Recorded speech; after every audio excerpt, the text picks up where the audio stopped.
So, welcome to Northern Powerhouses, our business success stories series of interviews, where we discuss with local business leaders their backgrounds, their successes, and their challenges, and what's really driving them forwards. And this afternoon, I'm delighted to have with us Phil Ellerby, who's founder at Northern Accountants. So, firstly, Phil, thank you so much for spending a bit of time with us. And if you'd like to introduce yourself, Northern Accountants, what you do, how you help people, that would be wonderful. All right, thanks, Chris. Yeah, no, pleasure to be here. Founder of Northern Accountants some 16, 17 years ago. It's evolved quite rapidly from a shed at the bottom of my garden into a team of 45 across three offices. Wow. Some quite big transformations of which I never really anticipated would occur. It wasn't the plan. It wasn't in the wildest dreams, to be honest, but there we Wow. go. But basically what we do is we put different types of accounting teams into businesses. So we've got four main teams. One is your accounts and compliance, Yep. statutory accounts, self-assessments, corporation tax returns, the general things which most businesses need. The other we can put in is a finance team, which is your internal finance function. So all your day-to-day bookkeeping, payments, credit control, Great. the whole anything that the person in the office would do for you, we can do remotely. Yep. And that builds into sort of FD, which is all around your management accounting, your budgets, your forecasting, your variance analysis, cash flow forecasting, and then it tiptoes into your CFO side of things, which is all around sort of what's the strategy of the business, where are you going, what's the overall overarching plan, how do you get there, what are the tax implications, what support do you need, mergers, acquisitions, funding, you name it, it kind of falls into that sort of umbrella, and that's all underpinned by digitalization of systems. So we talk about your digitalization of your accounting function, digitalization of your information structure, your CRM systems, and those sort of things. So that, in a nutshell, is what we do in around all the general accounting products that you would expect a practitioner to do. Brilliant. I love the way you've got those four things because often people just talk about accountancy and accountants, Yeah. and I think it's really important to differentiate. There's the statutory stuff that we have to do. There's the internal financial Mm. services, but then you're going in and the difference between FD and CFO as well, which is quite interesting Mm. because it is that, some people are looking for that purely that strategic long-term view. Some people look at, yeah. So that's interesting. And you said the growth was, I don't know if you said unexpected, but it was something like that. That's a significant organization you have there. What's the secret? I don't know if I'm completely honest. I'd probably put it down to calculated risks, I would say, Cool. and reinvestment into the business. Brilliant. For a long time, that's what we did, and it now has paid off and continues to pay off, and that investment will continue to reach the next objectives and goals. So yeah, it's that sort of calculated risk and investment would be one of the underlying success factors, I think.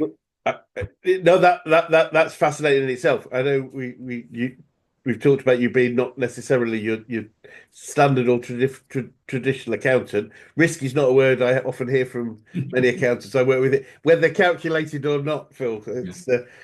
Is that something you've developed over time, or is that something is that always been part of your own sort of makeup and identity? I think it's probably been part of my makeup, to be honest. I didn't aspire to be an accountant, if I'm completely honest. Growing up, I didn't. At 10 years old, I wasn't thinking, "Wow, I want to deal with UK tax." Far from it, if anything. But I think I was always kind of entrepreneurial, and I always Yeah. was looking to create an opportunity. So I think that was probably built within me, and Yeah. prepared to do things and take those risks and invest. I remember investing my pocket money in comics. We bought a load of comics and read them. We never sold them, but the plan was to open a stall and with all this and the old conventions. And it's a long, long time ago, but that sort of thing was there. So yeah, It reminds me of our founder Brad Triggers. I remember him telling me years ago. He said he thought he became entrepreneurial. He's always been entrepreneurial. He thought he'd become entrepreneurial at 7, I think, when he yeah. sold his Christmas presents to his brothers. But then he said he would really appreciated looking back. He was entrepreneurial at 8 when he started to rent his Christmas presents to his brothers. Brilliant. He made more money and he got his presents back. So he's like, I thought that was pretty cool. That Um, is so yeah, maybe we could start, looking back a little bit. Tell us a little bit more about your background, how you got into business, and why this particular one for you. um, I ended up in accountancy, purely and simply. truth of the matter is, I got my dad has a friend who was quite a successful accountant, quite a senior accountant at PwC.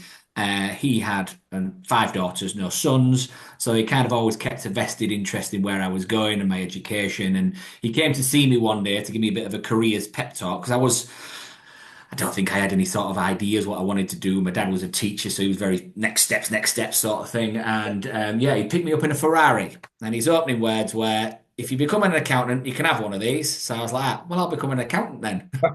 And that's how it actually began. That's So yeah, yeah, brilliant. That's a hell of a sales pitch, that isn't it? Right it there. was a good sales pitch. Yeah, And you mentioned growing up. Did you have other plans when you were growing up, or was it? I had no plans. I think that was the big thing. Right. I was when I was thinking about this earlier, where we go, because, sort of prep work, I think, well, I want massively academic. I was probably at the brighter end of the scale, but no genius by any stretch of the imagination. Sports wise, I was probably at the lower end of good. So competent, I would have probably said. So didn't really stand out in any of the two key areas growing up. Yeah. But I always felt that there was a way, to be entrepreneurial. Like, I had paper rounds the day I soon I could get a paper round, and I used that money to buy something. And I always liked that idea of turning £10 into £15, or, however the numbers would work. So yeah, so that was kind of my sort of background, really. Brilliant, brilliant. And having founded and grown Northern Accountants, what are some of the looking back? What are some of the biggest challenges and issues you've had to overcome? Oof. So the biggest challenges, I suppose. My the biggest problem was time. I knew what Yeah. this needed to look like, but I didn't have the time to do it because I had to do the work. So I needed cash. But then I needed cash to invest in the time to have the time to develop the business. So it was a very difficult circle to get around, sort of perfect sort of storm to get to break. But once we started and we found a couple of trigger points, for example, billing monthly throughout the year, getting paid by direct debit, and really stabilizing the cash.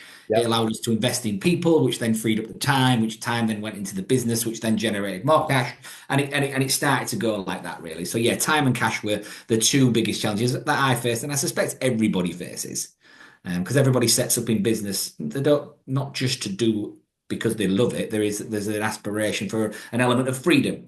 But I think most people, it comes very quickly apparent that freedom isn't there in the early days. It's actually a lot worse than it was when you could just go home at 5 o'clock and shut your laptop and turn your phone off on a Friday night and it wasn't a problem. So yeah, I think time and cash were the two biggest challenges to overcome. I think Michael Gerber talks about that to the entrepreneurial seizure, doesn't he? And it's Absolutely, yeah. I was going to quote that then, but I couldn't quite remember the actual phrase that he used. yeah, what is it? Stop working for an idiot and start working for a lunatic, ourselves. Exactly. One of the first business books I read was that. He did a speech at Leeds, at the Armories, and I can't remember when it was. It might Yes, be I can tell you. 2008, 9, or something like that. Oh, if it's the same one, because I don't think it's come over that often. It was probably 2005. Was Uh, it that long? Right. well, I know he was there. We had a stand at it was a business exhibition. I think he spoke. Right. I, I just remember him speaking. yeah. I think that would have been that. I don't think he's been over that often. Yeah. But yeah, No, no. and yeah, I mean, what we often find the three things we find most businesses struggle with, as you rightly say, are time, cash, and then potentially team and growing the organizational part and the challenge we have with building strong and effective Yeah, teams. Um, absolutely. and I'm quite conscious that you've built a sizable organization over three locations. Is there anything particularly about building over different locations that have either been a challenge or something you've learned? Across the three locations, I think it comes down to good people, good systems. They're fundamental, Yeah, and the two things that are underpinned by that is the fact that you've got to trust people to yeah, deliver what you're expecting to deliver, but also not be scared to verify the fact that they are. brilliant. A bit KGB, I get that. Trust and verify. Yeah, I think it's their slogan. But yeah, I think very much, that trust and verification yeah. is there. So I trust you to do it, but I am going to check and I am going to hold you to account and move that forward. So I think, yeah, that's been a really big learning point for me in terms of that growth. Yeah, no, that makes perfect sense. I was trying to think of a lady that she used that phrase, and she sort of said, "Yeah, trust but verify." And then she said, you want to trust that your teenage kids are going over to the staying at their mates every night, but you might just want to give the parents a quick call and Quick call just to make sure that they got there safe. Yeah. Oh, what do you mean they're not here? Yeah, yeah, yeah, yeah. just double check. Yeah, Hmm. I've done I ain't that. seen him for a month. All right, okay, because he was here last week as well. We've all done it, and I think That's kids what I today was. forget that we've done this. It's not our first rodeo. Yes, it's funny, isn't it? They think they're the first ones doing it. And you go, well, Yeah, that's exactly what I yeah, did. yeah. So we obviously talk about challenges and whether it's some challenges or not. What are the biggest learnings you've had about growing a business, if that's different, if that makes. It's very same. I think it's similar. I mean, trust and verify. We've had some problems in the past where, I bought a business over in, oh God, I can't remember where it was, Doncaster. And I'd made the decision that the internal team was really strong and it was really good and I liked them and I trusted them. And I abdicated responsibility of that team and let them do what they them run the business and I'll go do the new one and I'll move it forward. And it quickly became apparent, well, to a point where I had to come home off holiday, that what was said was being done wasn't being done, and they were all working incredibly hard, but they didn't have that experience or skill set, and I'd made the assumption that they did. So the trust was always there. The problem was the verification wasn't there, and so we rebuilt the business. We'd had massive growth in that period from 2000, to be able to go buy a business for cash, after a couple of years worth of growth, and it wasn't a small investment to be able to do that was on the back of good growth. But what we didn't have, the systems in place to manage it. And ultimately we grew, but we didn't scale. And I'm a massive believer that scale is so important.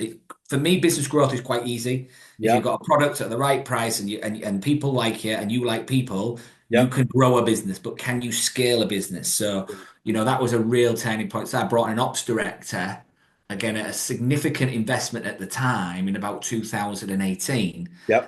for him to go, right, he wasn't an accountant, knew nothing about accountancy whatsoever. He knew business.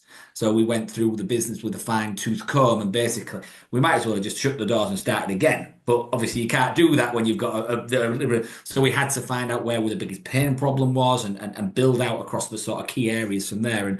And we did that. And it took us a long time to do that. Yeah. To do it right, and whereas like now we made an acquisition of a business last April, £1 million plus business. It's a remote business as well. We managed to drop that into our business probably within 6 months, Right. which when you Brilliant. bring in that level of volume of work and changing systems and IT infrastructures, communication channels, you name it, brand, pricing, everything, we managed to do that within 6 months. And I thought that a massive testament to the systems we had in place, Yeah. but B, the people that came in as well. And, Yes. they've come in open-minded and embraced it and been absolutely brilliant. The leaders that we've got in there have been fantastic as well. So again, good people, but again, there's the trust and there's the verification. So Yes. yeah, Absolutely. And yeah. what about? I mean, interesting to know your thoughts about culture and Mm. values. I often my belief is good relationships and good businesses are formed with people with a shared set of goals, Yeah. but great ones are where you've got a shared set of values. If that Yeah, well, our values are sat behind this wall. Yeah, brilliant. commitment, support. I have to turn around. Challenge, inspire, and enjoy. So they're our key sort of things, and all those are now entwined. At one point, if I'm completely honest, they were just buzzwords. We Yep. had them in a different, they were a different font, and they were just stuck on a wall, and you point to them every now and again, and there was no real sort of emphasis on them being entwined within everything that we do. Whereas now it is very much within our people development program, Right. our not performance management, that's not the right word, but that sort of career progression. And, Yep. our bonus structure is linked to to the delivery of those values and your assessment against those values. So, what we won't do, you might be brilliant at the job, but if you're not adhering to the values, then that's not good enough for us. You need to be both. Brilliant. So, sort of culture and competency they're not mutually exclusive. They have to be together. Brilliant. Uh, but it's massively entwined in our business, and we've done a big re-push on that over the last sort of 6 months or so, Brilliant. to bring it through. And again, it's entwined within our products as well. If you go Yeah. through, we've got things like, we challenge how clients operate and the systems that they wear. We make sure we're there for the support mechanism. We want to enjoy working with one another. Yep. All those sorts of things are massively entwined. So I think probably for the first time since we produced them, probably back in 2019, they're massively entwined within the business. Brilliant. Yeah, I mean that's fascinating. And very few organisations do look at both that so the compliance, the values, and the performance. Yeah. And because the challenging one, a high performer with a low values match is quite a difficult is a difficult one, isn't it? Like low performance and low values match, it's quite an easy. Yeah. I think you can teach technical ability. You can't teach the actual culture and the people. So for me, if you're not, if you don't adhere to the values, then no matter how good you are, you're not fit for purpose here. You Brilliant, might be somewhere else, and that's fantastic, but not here brilliant, because I need to be able to enjoy to work with you. brilliant. You need to enjoy to work with us. So yeah, those things often, you know, 100%. got mismatched. So. And I've come to believe quite strongly that culture and values should be the foundation of things like our marketing strategy because Yeah. it's who we are. Then and we will work best with people with a Yeah. similar values match than different ones. Even if we're good at what we're, even if we're high performance for our clients, Yeah. if we don't have a match of values, then we may not ultimately have the best relation. Exactly. There's no point posting something out on social media that you one thing, and then when they sit in a room with you, you're not do something else. There's no point me sat in a shirt and tie and a full suit, three-piece suit on my website because that's not what you're ever going to see. I mean, you're lucky I've had a shave today, but it's that sort of laid back sort of attitude, and it's one of those things. And I think it's so important to be you, and you will certainly put some people off. Yeah, Some people will go, I don't want to work with it. He said fucking a conversation. Sorry, I shouldn't have. He said that in a conversation, and I didn't like that. Well, that's fine, but that's who I am. I don't want to be somebody else, but somebody else will really embrace that, yeah, and it kind of works in both ways. So I think you've got to portray who you are rather than who you think everybody will want, because that's just bland and vanilla. You know, yes.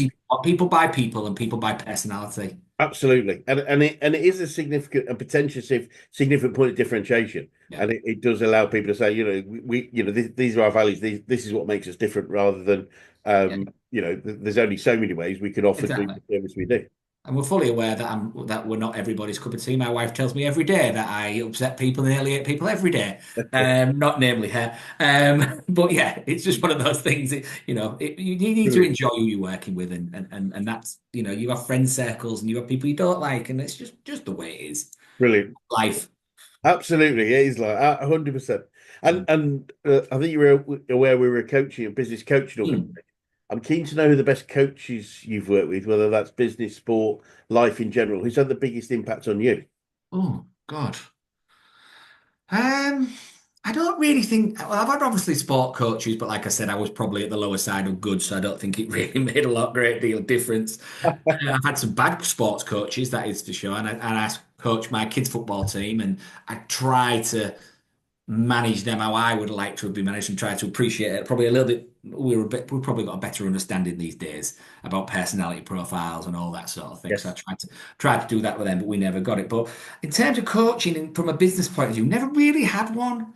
I've been involved within membership organisations that offered support, Yes. and a real key. And I actually only spoke to him this morning. I haven't spoken to him for a long time. It was a gentleman called Steve Pipe, who Yes. was the owner of AVN, which was an advising firms to accountants. And what he did was he helped change mindsets about how you go about adding value to clients whilst being paid for it. Yes. And, having that sort of influence and access to that sort of thought process was hugely beneficial to us. And, he was the one who suggested going on monthly direct debits and things like that, and putting pricing software in and that. And he, he's helped thousands of accountants across the country. He's, Yeah. he's retired now and he's doing things from a charitable point of view now, which is what I was talking about this morning. But yes, I think he was really influential. And then another person who actually is quite influential to me right now is our people and development coach, a lady called Anna Mashita. And she's working with me on how I need to be better at managing our director team. Yeah. Right. Because that's a big change for me. Because go back 2 years, it was me at the helm of it, and it just whatever Phil said went, and that's how it. And it's still a little bit of that. I won't lie. Sometimes Okay. I do have the power of veto, but there's got to be some perks to this job, right? Absolutely. But now, there's different, you've got different divisional leaders, different ways that they want to operate, Yeah, different ways to hold people. It goes back to the trust and verify. Trust them to do it, give them the tools to do it, but verify it. So yeah, she's working quite extensively with me around that and changing that skill set. So I'd probably say they're probably two of the most brilliant, influential people from a business point of view that I've been working with. brilliant. And Out external to the organisation because I do have a fantastic board of directors as well.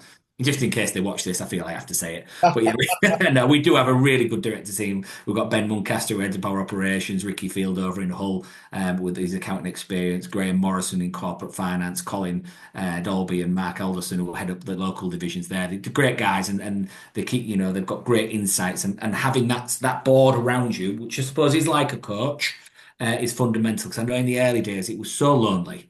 yeah, And I know that sounds really daft, but it was.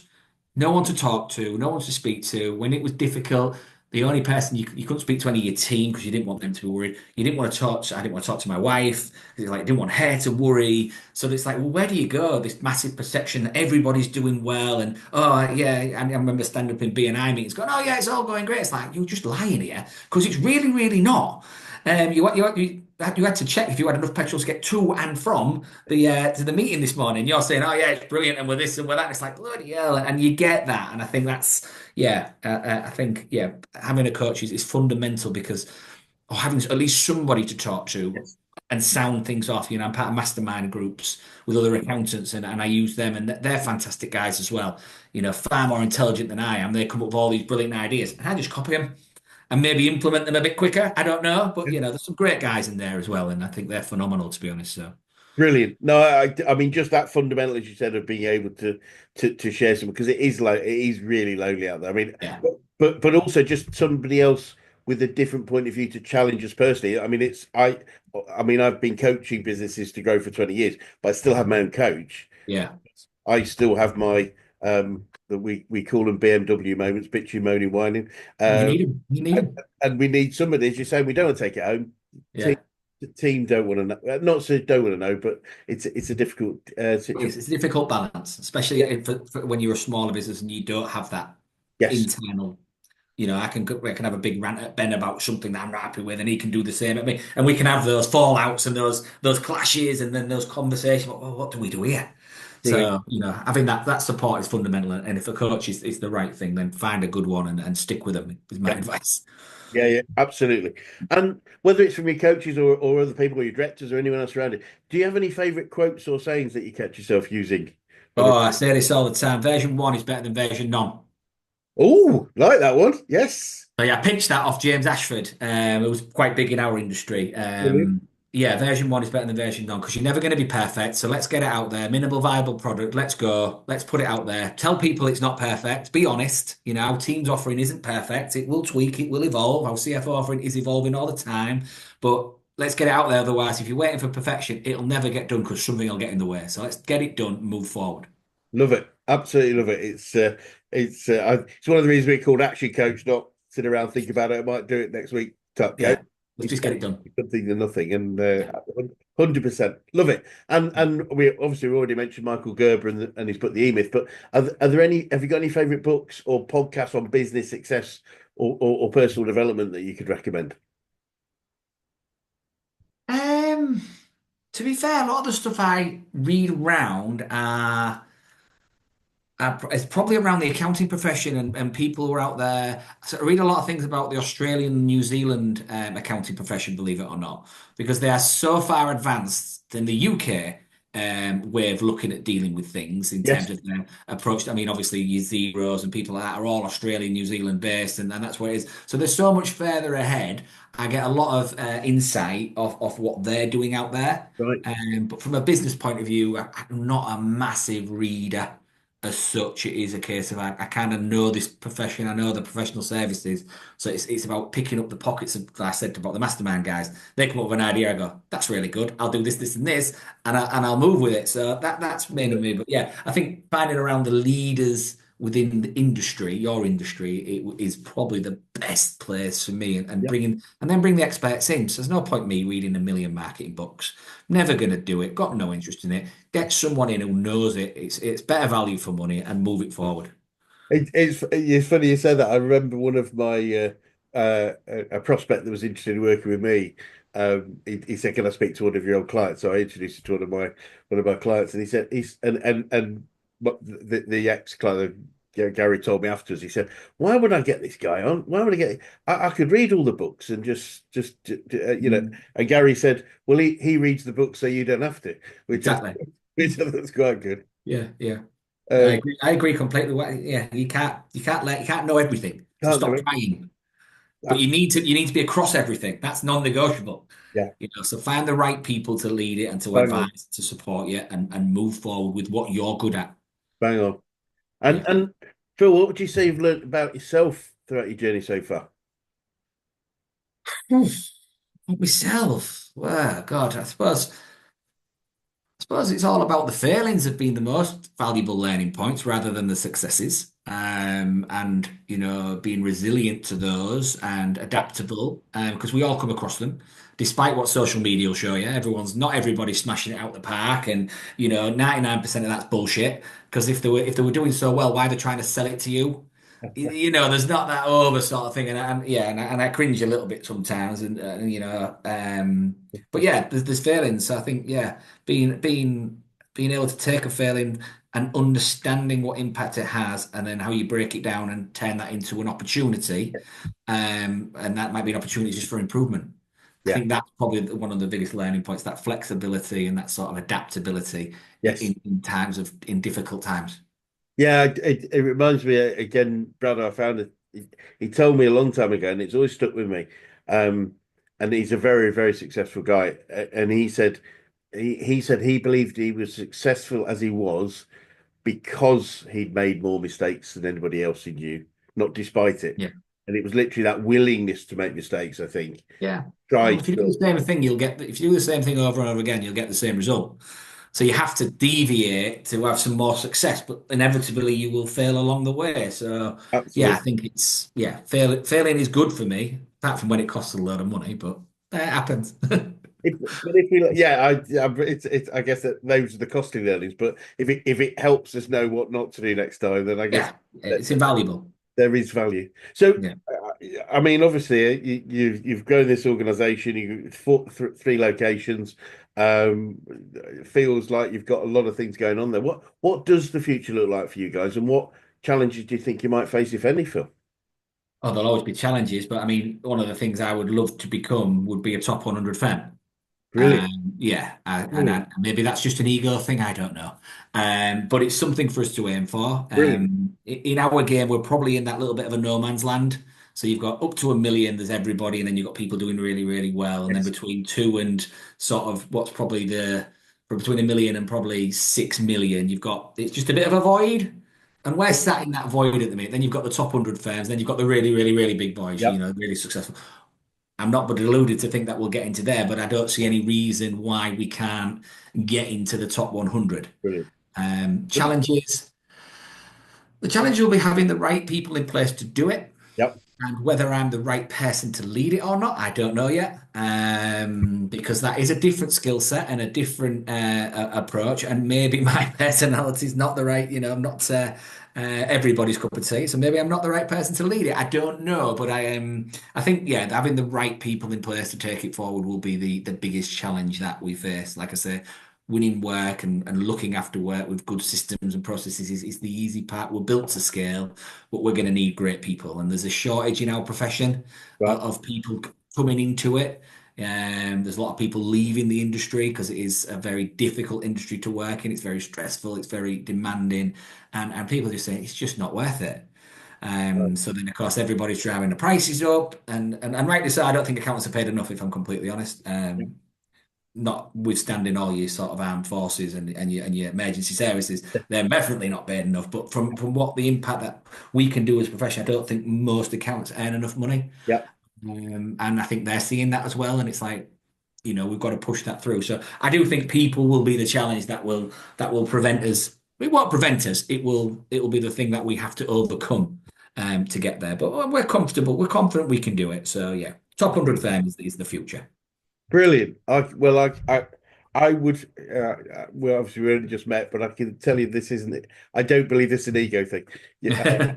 because you're talking without ego. Because one thing I wanted to highlight for anyone that's watching this is you've got a very successful business. You've got to hear, but you then said that one of the things you said was, I'm not, I don't know whether I'm the right guy to take it to that next level. And I think that's a lot of there's a lot of self-awareness there. Not Yeah, saying you're not. I know you're not yeah, saying, yeah, but at least you're thinking around that, yeah.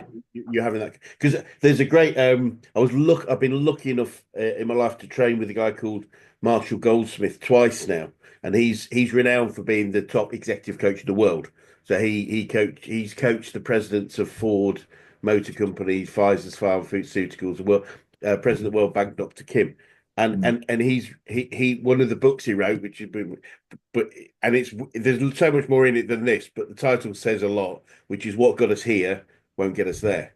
mm. And it's just having that doesn't mean I mean it might get us there, but it's having Yeah, constant review is what we're doing yeah, now fit for purpose for the next stage of development and growth. yeah. So one, yeah, fascinating. Um, and I'm really keen to know what you'd say to anyone that was thinking of going to business right now, Phil. Well, going into business right now, it's the hardest and best thing you'll ever do all at the same time. Don't believe I've said it already. Don't believe the social media bullshit that's out there. Yep, Smoke and mirrors. You know, don't believe in someone else's highlight reel. Everybody's facing the same challenges, so there's very few that aren't. yep, Um, but yeah, I think go and do it. If you've got that belief and you understand that you're not just going. I didn't come into this to just. I knew when I was coming to this, I wouldn't just be an accountant doing a better job than I was doing somewhere else, earning more money and having more time. I knew there was a whole other realm to it. Your billing, your marketing, your internal system production. You know, opening the post, buying the milk, and you know, as long as you're prepared to do all those things. yep, And I'll always do any of those things. I'll never ask any of our team to do something I'm not prepared to do. You know, yep, I take my turn in emptying the bins. I'm not often in as much as the guys, but I'll still empty the bins. You know, if I'm here, I'll take it there. So all those little things that are important. But you know, running a business is not just about the delivery of a service. It's yep, about a wrath of other things. So I think if you're prepared to embrace that, do that, make significant sacrifice, especially around time and money, then it'll be worth it in the end. brilliant. Be worth it at the end. Love it. Yeah. Love it. And if you started again, is there anything significant you think you might do differently? I don't think I'd do anything differently because I wouldn't know what I know now if I'd done it differently. Yeah, But I think if I was to go back, the four areas that I would really work on, I touched on it before, about the ability to scale. I wasted so many years not being able to do that. So yeah, for me, it'll all come down to your processes, your pricing, your people, and your ultimate plan. And they're the four areas that I would really spend some time on focusing rather than delivery. Production, you know, production was a big thing that I faced. If I'm sticking with peas, production was all I was focused on, and it's just not enough. There's so much more. So I think, you know, you get everything else right, the production will take care of itself. yeah. So yeah, that's what I would do. I'd concentrate on those four key areas and move it forward.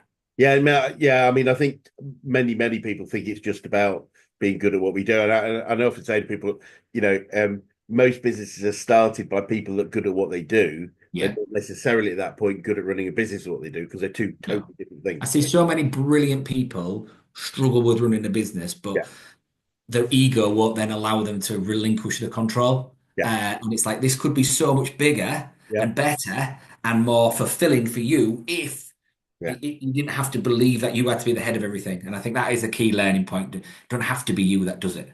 No, You know? and it's I think it's a combination of two things. Often it's there's an ego thing, but there's also a I need to help everybody sort of thing. They're busy in themselves. Being able to say no to things, I think, is one of the key skill Absolutely. sets. Every hire we make now, I look at them. I'm not involved in everything, but the thing is, can they do it better than me? And if they can, well, they can hire them then. Because Absolutely. you know, there's no point hiring someone who's not as good as me. You No, know, that's pointless. But if you're better than me and it's in that area, go do it, and off you go, and I'll trust you, and I'll verify you, and that's it. So yeah, it's quite a big thing for me. it's an interesting learning point because there are still quite a lot of people out there that would prefer to have people around them that aren't as good as them. Yeah. Be cut And I forward. did that early days. I'm the big I am, and what Phil says, Phil goes, and I was like that. I admit that. But yeah, a big turning point when you sit there and go, "Well, he's better than me, so just let him do it. Why am I even fighting him? Why employ somebody and pay them a lot of money to tell them they can't do what you brought them in to do? Mental." It So, is illogical, but I mean, it happens a lot. But but yeah, that's I just think yeah. there's that lovely point when you start to realize that by hiring people better than yourself, our job ultimately is leadership. Yeah. And just let people, enabling people, and that doesn't take a lot of time. It doesn't No, have to take a it lot of time. saves a lot of time. And I love Right. walking into a room and being the thickest person in it. Brilliant. Sat there going, right, lads, what we're doing here? Right, yep, yep, yep. That sounds good to me. Let's crack on. I, Makes life easy. 100%. I remember. I still remember this. I was probably only about 20-ish, 22, and my Mm. first job was in a company called Franti Computer Systems. So it was Franti was sort of it was a global organization. There was probably about let's say 2,000 people in the site that I was at, and I remember we had our chairman come, a guy called Sir Alan Jones, and he came to rally the troops. So there was probably about 500. I think there was four sets of 500 in this auditorium over 4 weeks, and we sat there, and he was just so impressive, big bloke, made of this silver hair, and he gave us this. And at the end of it, everybody, we could have just punched through walls and all Yeah, the yeah, and but as he walked off. I happened to be at the end of the row, and he walked past. And he didn't look. I always think he looked at me. He didn't particularly look at me, but he just turned around and said, "Off for a game of golf now." yeah. And he made more money for the organisation in the half an hour he delivered than and that was his job, and he didn't Yeah, have to. that was his job. Yeah, yeah.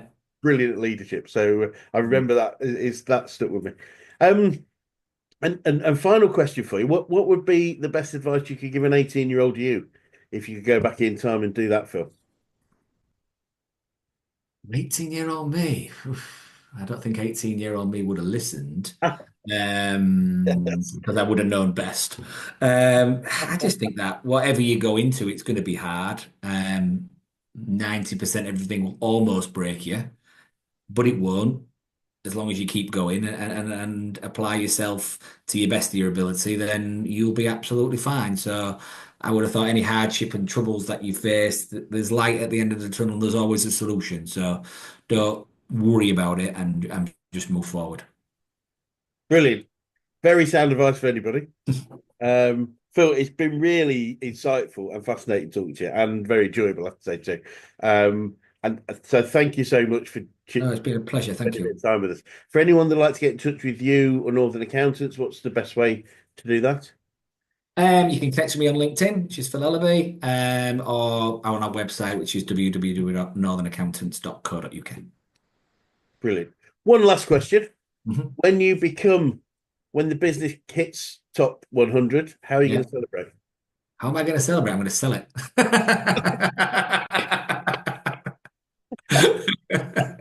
Good man.